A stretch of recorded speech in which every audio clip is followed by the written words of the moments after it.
algunos de los presentes son caras conocidas porque me soportaron varias horas ayer en un curso que dimos sobre prevención de la corrosión en el acero de refuerzo. Y bueno, gracias por estar de nuevo conmigo. Hoy vamos a hablar de un tema más general, que es los concretos del siglo XXI. Vamos a pasar a la siguiente diapositiva. O sea, el concreto es el material de construcción más utilizado en todo el mundo. Se dice que después del agua es el material que el hombre consume en mayores cantidades. Aunque un amigo mío que es geotécnico, me dice, no, creo que no, que el material más usado después del agua son los suelos, y tal vez tenga razón. Pero bueno, como material industrial seguramente lo es. Y es interesante ver que encontramos al concreto en todo tipo de edificios, residenciales, públicos e industriales, como este, por ejemplo, donde hay una buena parte de este edificio de concreto, en rascacielos, en construcciones subterráneas, túneles, pavimentos, vías férreas, puentes, estructuras vinculadas al transporte, estructuras de tratamiento de aguas y efluentes, plantas de energía, represas, etc. Podemos decir que muchos de los modernos logros de la civilización dependen del concreto, que junto con el acero constituyen la base de la ingeniería estructural. Lo siguiente. El objetivo de la presentación mía es mostrar un poco el momento de todas las aplicaciones que tiene el concreto, tratar de explicar, destacar la versatilidad y comentar las herramientas de que disponemos para hacer ingeniería de ese material que llamamos concreto. Y dar una mirada hacia el desarrollo futuro, qué es lo que podemos esperar, ya estamos en el siglo XXI, pero en sus albores, a ver qué podemos esperar en el resto de este siglo. Ustedes lo van a vivir mucho más que yo. Versatilidad, una de las excepciones del diccionario es que el atributo debe ser apto y competente para muchas cosas diferentes. Entonces, siguiente, por favor. Nosotros como tecnólogos y ingenieros de concreto disponemos de un juego de herramientas limitado, pero bastante poderoso, para poder variar las características del concreto de modo que lo haga tan versátil. Y básicamente actuamos en cuatro frentes, ¿no? La radiología del concreto fresco, los procesos químicos, la estructura de poros del material y la mecánica de la fractura. Y vamos a verlos con ejemplos de esa versatilidad. Empezamos por la radiología del concreto fresco. La radiología es una palabra que no es tan conocida, pero es una ciencia que estudia la deformación y flujo de la materia. Y como ingenieros civiles, ustedes seguramente están familiarizados con la elasticidad, la plasticidad, la viscoelasticidad y la mecánica de fluidos. Todas estas son ramas de la radiología, porque estudian la deformación y el flujo de la materia. Cuando nos referimos a la radiología de un líquido, el caso más simple es el del líquido newtoniano, que significa que cuando yo un líquido, por ejemplo el agua,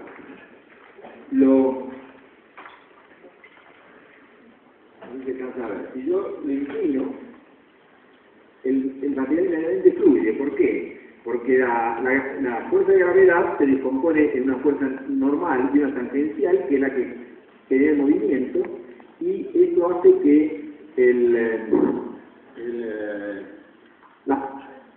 las láminas del fluido se muevan con una cierta velocidad en la superficie. Lo que mide la velocidad del flujo es la velocidad con que cambia ese ángulo, ¿no? Que es la derivada del ángulo gamma con el tiempo. Entonces, en el caso de un líquido newtoniano, apenas nosotros le inclinamos un ligero ángulo, el flujo sucede. Y acá tenemos el caso, por ejemplo, el agua es un caso típico de un fluido newtoniano, pero también tenemos la miel. La miel es otro fluido newtoniano. La diferencia es que fluye, pero más lentamente, porque la viscosidad, que era pendiente de la recta entre la tensión y la velocidad de formación, está pendiente de la viscosidad, posible viscosidad del material. La siguiente. Vamos a ver un poquito el concreto. Acá tenemos tres tipos de concretos, uno con un asentamiento, todos conocen el ensayo de asentamiento, es el ensayo que se hace para medir la consistencia del material, y este es un material bastante consistente, este es un material más fluido y este todavía es más fluido, aquí se ven incluso las ondas, esto se parece bastante a un líquido, pero esto no, porque un líquido en principio debería fluir y desparramarse, esto un poco más. Entonces, la pregunta es, ¿qué es el concreto? ¿Es un líquido o un sólido? Aquí tengo un ejemplo de otra sustancia. Aprovecho lo que traigo aquí, como les digo que viaje. La miel me la dieron la pedí en el hotel hoy a la mañana, en un frasquito, el tipo, el mozo no, que me la sirvió a pesar de que yo no estaba en mi sano juicio, pero... Esto, la pasta dentífrica no es un líquido, sino se vende en un frasco. Todo lo que se vende en un pomo que hay que exprimir para sacarlo es que es un material sólido que fluye bajo un esfuerzo. Yo tengo que apretar aquí y si yo inclino esto, en principio no fluye. O sea, es un material sólido que se liquifica si yo le aplico una cierta esfuerzo. Estos materiales que responden a este comportamiento se llaman sólidos de Bingham. ¿Qué quiere decir? Que para poder fluir, por debajo de la tensión límite de un límite de fluencia, el material no se comporta como un sólido. Cuando la tensión que se aplica excede este límite de fluencia, se comporta casi como un líquido. También con una especie de viscosidad plástica que tiene. El concreto, la siguiente por favor. O sea, este es un concreto que tiene un alto valor de tau cero, de ese límite de fluencia. Para poder mover ese material, para poder compactar un molde, tengo aquí un esfuerzo considerable y para eso se usa la vibración, los vibradores. Los vibradores crean una aceleración en las partículas que supera el tau cero y hace que este material pueda fluir y colocarse en los moldes. En cambio, es un concreto con un bajo valor de tau cero. Siguiente, por favor. Pero acá tengo la pasta dentífrica y vemos, esto es concreto. Pero significa que hay muchas sustancias de la naturaleza que siguen el modelo del sólido de Bingham.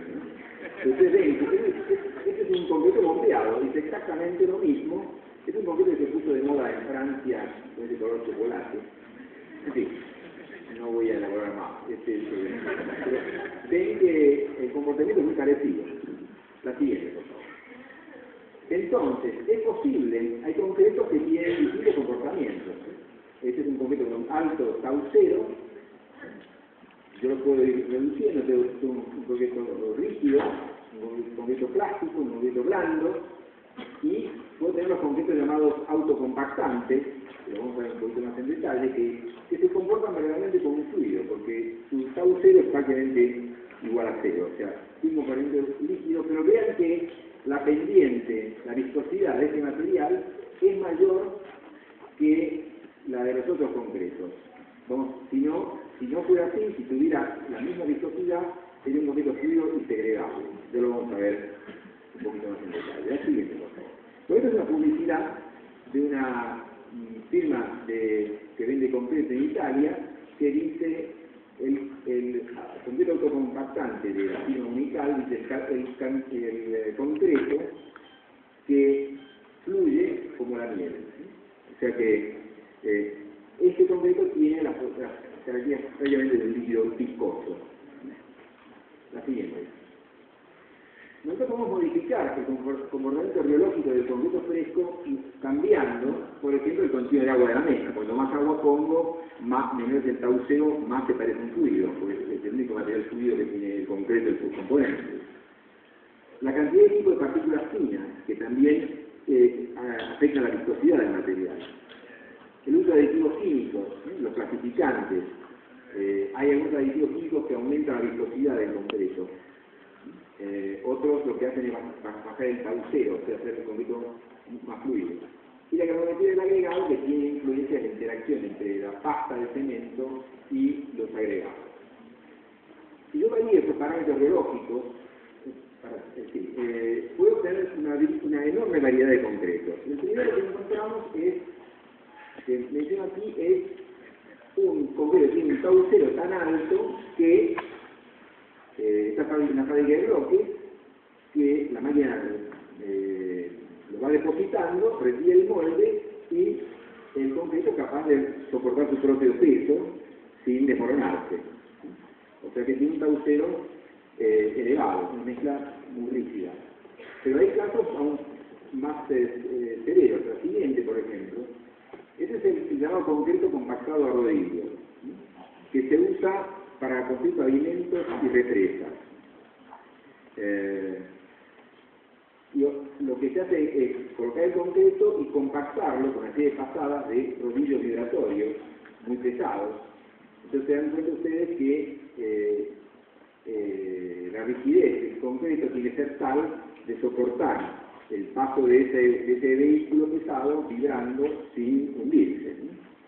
Y aquí esto va un poco al concepto de la llama trabajabilidad. La trabajabilidad no es una propiedad de la mezcla de concreto, se suele asociar trabajabilidad con fluidez.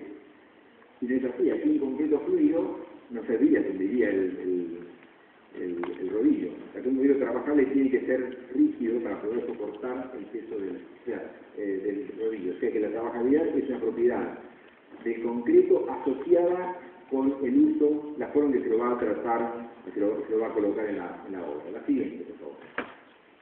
Bueno, aquí también se lo puede subir por cinta transportadora. La siguiente, por favor. Se lo puede colocar con tocado deslizantes en paramentos inclinados, entonces es un canal. De nuevo, ahí el concreto no es muy rígido, tiene un tauceo. El tauceo tiene que ser suficiente para que no se deslice hacia abajo. También se puede bombear, que sería un poco lo del como de dentífrico, ¿no? Aplicando presión, se lo puede elevar, bombear a alturas enormes. Hoy es posible bombear cientos de metros de altura en los grandes rascacielos. O se lo puede también proyectar neumáticamente. Aquí lo que se hace es, a través de un jet de agua y con aditivos, se proyecta la mezcla sobre la superficie y se adhiere sobre la superficie sobre la que se aplica. Es lo que se llama el concreto lanzado, probablemente aquí, se llaman shotcrete en inglés. Y finalmente tenemos que puede fluir libremente por canalones o aún como líquidos segregantes en el concreto autocompactante. Es un material que se comporta como un líquido, llena los moldes. Tengo un video, pero lo vamos a pasar hacia el final si hay tiempo. Llena los moldes sin necesidad de esfuerzo humano alguno. La siguiente diapositiva muestra un concreto autocompactante. Ustedes ven que acá se ha retirado el cono de Abraham y se mide, la fluidez se mide como el diámetro de la torta que queda. Es importante ver que los agregados, al producirse este extendido, los agregados están en todas partes, están uniformemente distribuidos. Y aquí el tema de la teoría de la viscosidad. La pasta de cemento tiene que tener la viscosidad suficiente para arrastrar a las partículas de agregado. Si no, conduce a la segregación, como vemos en la próxima diapositiva. Este es un concreto que intentó ser autocompactante y simplemente ustedes ven las piedras todas aquí y lo que se ha extendido es la pasta de cemento que se ha segregado. Entonces se lo quiere simular como una forma de sombrero mexicano. Pero esto no es un concreto autocompactante, es un concreto que intenta ser fluido, pero que es una mezcla segregable que no sirve para nada. Una de las ventajas que tiene esta técnica es que no requiere mano de obra operando dentro de los encofrados, con ventajas para la seguridad, también es una economía en mano de obra, y la velocidad, con esto se coloca tan rápidamente, no hay que compactarlo, se pueden obtener velocidades de colocación muy elevadas, como se publican acá. Acá hay un elemento, este es un museo en Alemania. Si hay formas muy complejas, es ideal, y la siguiente también, por favor, y la textura que sostiene, que está bien hecho, es muy atractiva para los arquitectos. Una para atrás, por favor. Es importante en países, hoy la charla, el señor Cardona habló del tema sísmico. Aquí, en países sísmicos como Colombia, las estructuras suelen tener una gran densidad de armaduras. Esta técnica permite colar el concreto y llenar bien los espacios, que en muchos casos, con concretos convencionales, es muy difícil librar y lograr una buena compactación en la zona de armadura densa, que son realmente las zonas más críticas desde el punto de vista estructural. La siguiente, por favor. Bueno, podemos también actuar por los procesos químicos. Recordemos que el concreto es una materia que es fresco y en virtud de ciertas reacciones químicas entre el agua, el cemento y algunos otros materiales que se pueden agregar, desarrolla, endurece. Y nosotros podemos regular el tipo, la intensidad y la cinética de las reacciones que tienen lugar dentro del concreto a través de, por ejemplo, el tipo de cemento y la finura. Los cementos más finos se diluyen más rápido. La composición del clinker, con el cual se hizo el cemento, también determina la velocidad con que se hidrata. Si agregamos materias como las puzolanas, por ejemplo, la escoria, eso obviamente reduce la velocidad de hidratación. Y eso puede tener una ventaja, como vamos a ver, en algunos casos. Esa demora puede ser una desventaja porque yo quiero demoldar rápido, es una ventaja, pero si yo quiero construir estructuras masivas, es una ventaja, como vamos a ver acá. El contenido de cemento de la mezcla, cuanto más cemento hay, más reactivo hay, y las reacciones son más fuertes, en general como se genera más calor, cuanto más cemento hay en el concreto. Los aditivos químicos, hay aditivos retardadores y acelerantes que permiten modificar la cinética de las reacciones, y también los tratamientos térmicos. Si yo caliento, si el concreto está a una alta temperatura, la velocidad de hidratación es mayor y en las temperaturas bajas se ralenta. La siguiente. Un tema interesante es que es las estructuras de concreto masivo, especialmente las represas, que son estructuras de enorme tamaño. Esta es la presa más grande del mundo hoy, que es la presa de las Tres Gargantas en China. Esta es Itaipú, que fue la presa más grande del mundo hasta que se construyó, esa es la segunda, y está en la frontera entre Brasil y Paraguay. Esta es la número 3 en tamaño, pero para mí tiene una cuestión sentimental, porque yo trabajé un año en esa represa. Yo voy a decir, esta está en la frontera entre el río Paraná, entre Paraguay y Argentina. Y aquí lo que vemos no es la represa, sino las estructuras de navegación. Aquí hay un semáforo, que son estructuras muy masivas. La siguiente. Acá se agrega una idea de la escala. O sea, acá lo que se está concretando es este elemento que está aquí. Acá están invocando el concreto. Y lo que va a suceder, bueno, quiero comentarles que esto que está en el piso es una serpentina donde van a hacer circular agua fría para bajar la temperatura del concreto, porque el concreto, ustedes saben que la reacción del cemento es exotérmica, y en esas grandes masas, es decir, en una columna como esta, por ejemplo, casi ni se nota la de temperatura porque hay una gran superficie respecto al volumen y el calor se difunde hacia el exterior. Pero en una estructura de estas dimensiones, el calor no se difunde, queda solamente en los bordes, pero en el centro las temperaturas suben. La temperatura la evolución de temperatura de un elemento masivo sigue más o menos esta ley. Se alcanza un pico aproximadamente dentro de una semana y luego comienza un lento periodo de enfriamiento, un poco más lento que esto, que puede durar meses o años. La siguiente. Como estas estructuras están restringidas, sea por la roca o por los elementos que se hicieron antes o por los bloques adyacentes, en la etapa de calentamiento el objeto intenta expandirse, dilatarse y no puede. Entonces se crean tensiones de compresión que no empiezan desde el origen, porque al comienzo del concreto era muy blando, pero en un cierto tiempo comienza a subir, a generarse una tensión de compresión. Cuando el concreto empieza a enfriarse, ahora se produce el efecto contrario.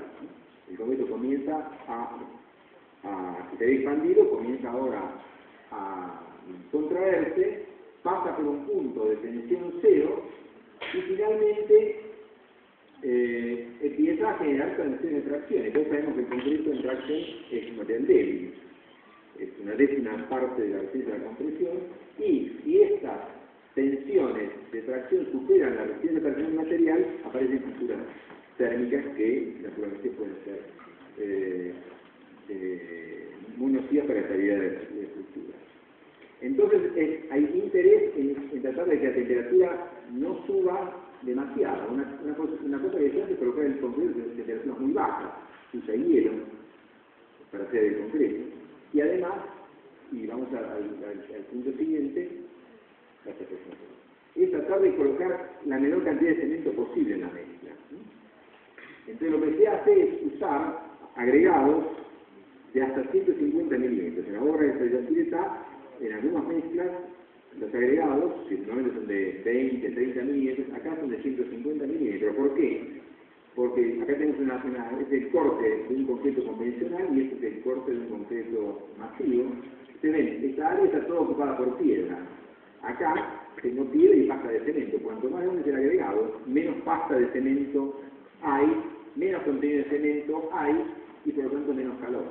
Y a eso se les agrega que si yo uso cementos lentos y con minerales activos como fusionanos o escoria, yo de esa manera logro tratar de que la temperatura que alcanza el concreto en la hidratación sea lo menor posible para minimizar el riesgo de frisuración térmica. Así. Claro, trabajar con proveedores de 150 milímetros de diámetro de agregados crea ciertas complicaciones. Yo no puedo usar cilindros de 15 por 30 centímetros porque ni siquiera puedo poner una piedra adentro, ¿no? Eso conduce a usar cilindros más grandes, son de 30 por 60. Acá, este soy yo.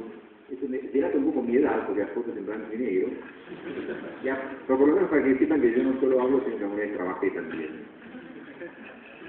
Acá estamos midiendo el modo de elasticidad de un concreto masivo para la represa de Piedra del Águila, de Salto Grande, que está entre Uruguay y Argentina, el río Uruguay, y acá tiene un cilindro de 15 por 30, y acá tiene una probeta de 45 por 90 centímetros de altura, que requiere una logística para moverlas, etcétera.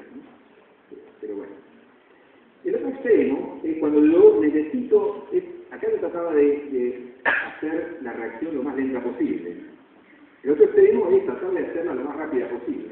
Por ejemplo, esto lo llaman el concreto fast track, que consiste en un concreto donde, por ejemplo, un pavimento, yo remuevo una losa y